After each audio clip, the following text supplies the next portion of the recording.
It's time to talk about crime. Crime in London, in fact. And this article really drew my attention, and I couldn't really believe it until I read it. So I'm going to read through it and then tell you what I make of it, because this is just insane. And then I will give you my solutions of how to fix crime. And it's pretty simple. You'll probably come up with some of these ideas yourself. It's actually not that complicated. So it's titled "London is terrified by drug dealers and vandals, told by police to play classical music to fend off thugs."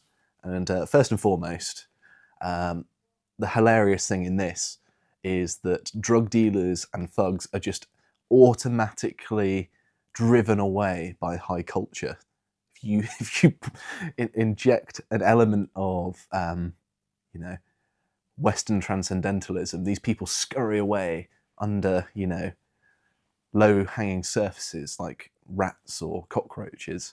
And this philosophy, of course, is used in Britain. In McDonald's, past a certain time, they'll play classical music. And this is when I go in with my rough and put down a nice luxurious spread and eat my Big Mac.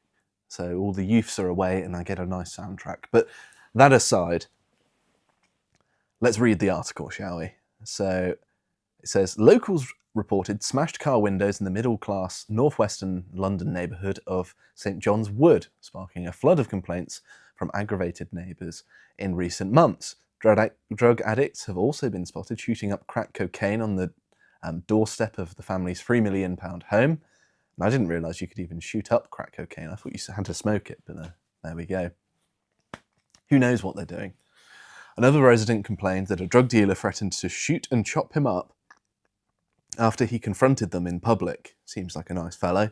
When he later reported an alleged drug deal to police, sending pictures as evidence, he was simply told to play classical music to keep safe, according to an email seen by The Sun.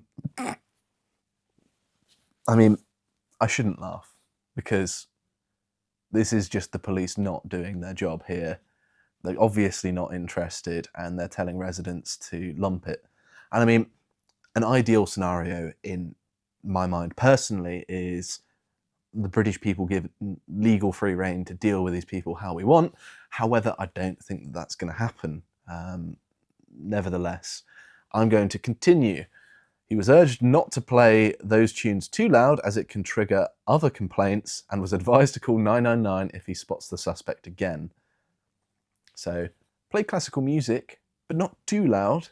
Oh, but if there are people threatening your life, or smoking crack on your doorstep, or breaking your car windows and making your nice expensive London home unlivable, you're on your own, I'm afraid. And I mean, there is a temptation to say here, well, you live in multicultural London, you probably voted Labour, so you deserve it. However, we can't pass judgment on these people if we don't know who they are. Maybe they are voting against this sort of thing. We just can't know. However, I do think that people shouldn't have to live in these conditions, no matter who they are. So it carries on to say here, there's a little thing here saying, ex-Sussex Detective Chief Superintendent Kevin Moore, lots of abbreviations there that I had to understand, slammed the advice as completely bonkers, adding that ex-Sussex Detective Chief Superintendent Kevin Moore, why did they say it again, said he has never heard anything so ridiculous, which I agree with. Thank you, long-titled man, I agree with what you've said. The Met Police said in a statement, while clearly well-intentioned, the advice in the email sent to the resident in this case doesn't reflect Met policy. Really, playing classical music at drug dealers until they run away is not the police's policy, is it? Oh, that's interesting.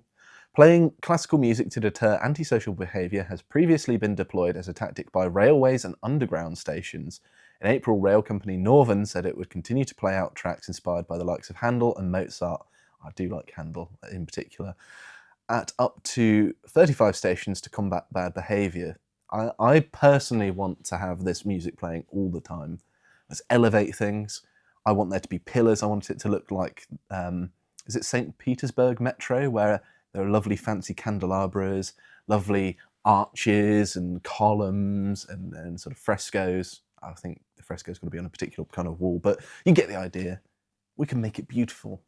And if the scumbags don't like it, even better. The firm claimed this led to fewer reports of big groups loitering at its stations in the northwest and northeast of England. Why are people loitering? Who are these people milling around? Milling around like that is not a very traditionally English thing to do, is it? I wonder who these people might be. I'll be spoiling my solution if I tell you who these people are. A Northern spokesperson told the BBS, "Customers have told us they feel safer, and we have seen a reduction in the number of reports of people loitering at the station in large groups without any intention of travelling." The London Underground has also previously trialled using classical music in stations' ticket halls, waiting areas and walkways to discourage antisocial behaviour in various stations.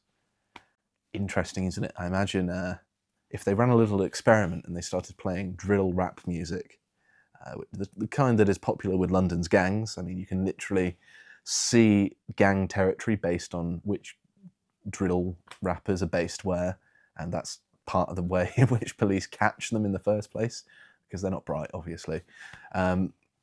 Yeah, if violence goes up, we know who's doing it. Just saying, if you need a researcher to make crime go up temporarily to fix crime, I'm your man.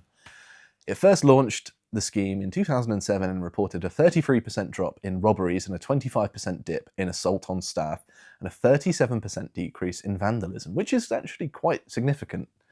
So it turns out what you should be doing to deter criminals is just start blasting classical music in your neighbourhood. Sort of like a high culture North Korea, or was it Vietnam, where they had the speakers on the posts, the communists? Anyway. Researchers also revealed that around 85% of people surveyed were in favour of the classical music scheme, recommending that it should be rolled out to other stations on the network. I mean, I wouldn't be opposed to just playing things like Rule Britannia in every street across the country until all of the criminals leave the country. Just saying, it could work. The tactic has also been used by councils, including Shropshire, which pumped out classical jams around its historic Old Market Hall building to tackle antisocial behaviour and rough sleeping. I mean, obviously it's going to combat sleeping if music's playing, but if it's like Claire de Lune, maybe you can fall asleep. But anyway, this is all, of course, a massive, plaster on the tear in the paddling pool, so to speak. What you do to sort out crime is people who are in gangs carrying weapons, lock them up, throw away the key. If they're foreign, you deport them. If they have committed crimes that are significant enough, perhaps you could reintroduce the death penalty. People not scared of your prisons, make them scary again. Yeah, I think mass deportations would reduce the crime significantly in the first place, because a disproportionate number of criminals in Britain are of foreign origin, particularly in terms of drug gangs and the people involved in smuggling things in. And so destroying their networks and making it harder would be a good start. Harsher punishments, I think. Things that aren't just, you will be in a prison with an Xbox and a TV and some pretty nice meals. I sort of want to return to the 19th century. I want people to be chucked in horrible conditions, doing forced labour to pay for themselves at the very least. Because why should it just be a glorified hotel stay? I don't want that. Ideally, I want to be making money from criminals. I want them to be making money for us. I want them to be doing things like fixing our dry stone walls. I want them to be doing, litter picking, all of this stuff. We can use our criminals as an asset to make the country better, doing just really laborious stuff that needs doing. Why not? People will probably criticise me for that, but also, is the alternative that we pay more than the national average salary to keep them in a prison cell? I mean, I don't want that. You're effectively making the victims of crime pay for it, right? So yes, deport them, harsh treatments in prison. A life sentence actually means a life sentence. People who have murdered someone, have raped someone, are for the sake of YouTube, a nonce, should never be reintroduced into society again, ever. I'm personally of the opinion that here the reintroduction of capital punishment would be our best friend. However, I understand that lots of people are hesitant to do so because of the state of politics currently, and I think that that's something to do down the line when you actually have people who aren't the current establishment. But all of these things would massively help. I also think de-urbanization would help as well, in that when you have a higher population density, people's general quality of life is rated as going down, even if all other factors remain static. Also, if you have lots of people in a city, you have a certain degree of anonymity, whereas when you're in an area that's smaller, people generally know people around them and they feel like there is more trust. Populations that are more static commit less crime. That's just the rules, unfortunately, the way things go, it seems.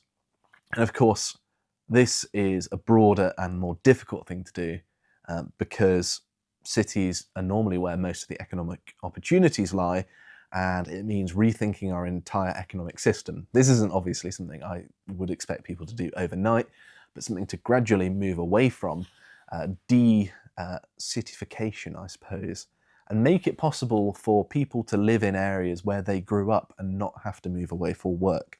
I think that's ideal because that way you can keep communities intact, keep them with their family, keep them with their friends, because most people I know of my age, which is late 20s, have moved far away from their families to find a good job because they're driven people that want to achieve something. However, most people I know also would say, I wish I could do this job closer to my family, where I grew up, where is home to me. I certainly feel this way, that I wish I could still be living in South Devon because it's where I feel like I belong. And even if you're within your own country, you have a preference for a place usually. And it would be nice to have these sorts of places where you can take a certain amount of pride because they form your identity. And this also ties quite nicely into why foreigners might commit more crimes, other than, of course, being culturally and genetically distinct from the native population. They also don't have this sense of pride in what has come before because they've had no involvement in it. And so they're inherently disposed to caring less about the preservation of law and order and of a beautiful place to live because they don't identify with it. They identify with somewhere else. And to have these truly beautiful things, to have a place where you want to live, what you want is a static society that doesn't have much mobility, that isn't too dense, and ideally of the native ethnicity, because if you have all of those factors contained, you don't need to play classical music at drug dealers.